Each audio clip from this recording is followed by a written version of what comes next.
இன்றைக்கி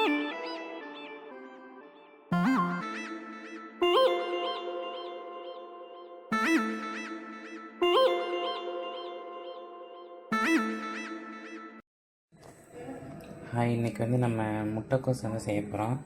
இது வந்து ஸ்வீட்டாக இருக்கும். இதுக்கு வந்து 1/2 கிலோ மைதா மாவு, 50 கிராம் வந்து கடலை மாவு, 50 கிராம் வந்து அரிசி மாவு வந்து எடுத்திருக்கேன். இது சுகர் வந்து 200 கிராம் அளவுக்கு வந்து நான் சுகரை வந்து மிக்சியில் போட்டு பவுட்ரு பண்ணி வச்சுருக்கேன். இது வந்து ஒரு 3 ஸ்பூன் வந்து டால்டா வந்து நான் உருக்கி வச்சுருக்கேன். இப்போ வந்து நான் கலந்து காமிக்கிறேன். நம்ம வந்து இந்த உருக்கின டால்டாவையும் அந்த சுகர் பவுடரையும் போட்டாச்சு. இப்போ வந்து நம்ம இதை வந்து நல்லா பிணைஞ்சிக்க போகிறோம். தண்ணி கொஞ்சமாக ஊற்றி கொஞ்சமாக தண்ணி ஊற்றிட்டு பிணையணும்.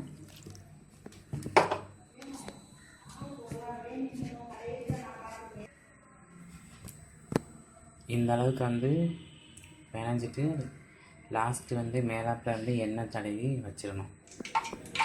நாம் பிணைஞ்சி வச்ச மாவுலேருந்து ஒரு 1/2 மணி நேரம் கழித்து இந்த மாதிரி சின்னதாக உருட்டி வச்சுக்கோங்க. எண்ணெயை வந்து காய வச்சுக்கோங்க. எண்ணெய் சூடானதுக்கப்புறம் இந்த மாதிரி ஒவ்வொரு உருண்டையாக போட்டுட்டு நல்லா வேக வச்சுட்டு எடுக்கணும்.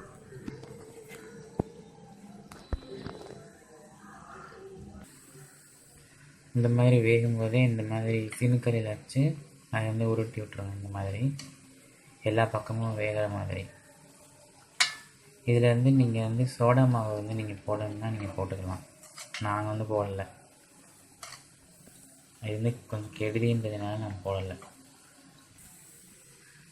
ஸோ இந்த மாதிரி வெந்ததுக்கப்புறம் அப்படியே வந்து உருட்டி விட்டுறணும். வேறு சைடு சின்கலை வச்சுட்டு அப்படியே வந்து இந்த மாதிரி வந்து நகட்டி விடுங்க. அப்போ தான் எல்லா பக்கமும் வேகும்.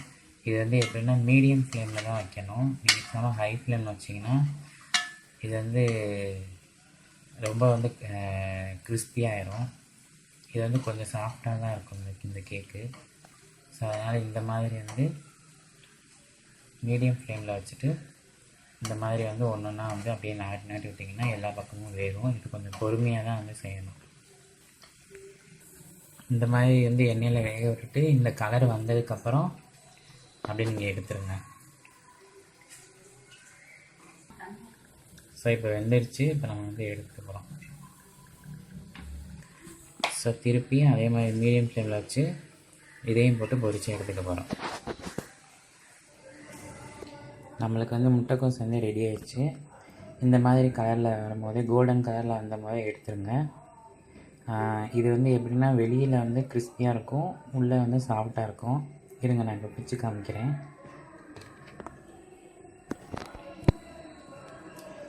இந்த மாதிரி தான் இருக்கும். இது வந்து ரொம்ப ஸ்வீட்டாக இருக்காது, பட் ஸ்வீட் இல்லாமல் இருக்காது, கரெக்டான ஸ்வீட்டில் இருக்கும். ஸோ இதை நீங்கள் ட்ரை பண்ணி பார்த்துட்டு எப்படி இருக்குன்னு சொல்லிட்டு எனக்கு கமெண்ட் பண்ணுங்கள். Thank you. And the next recipe is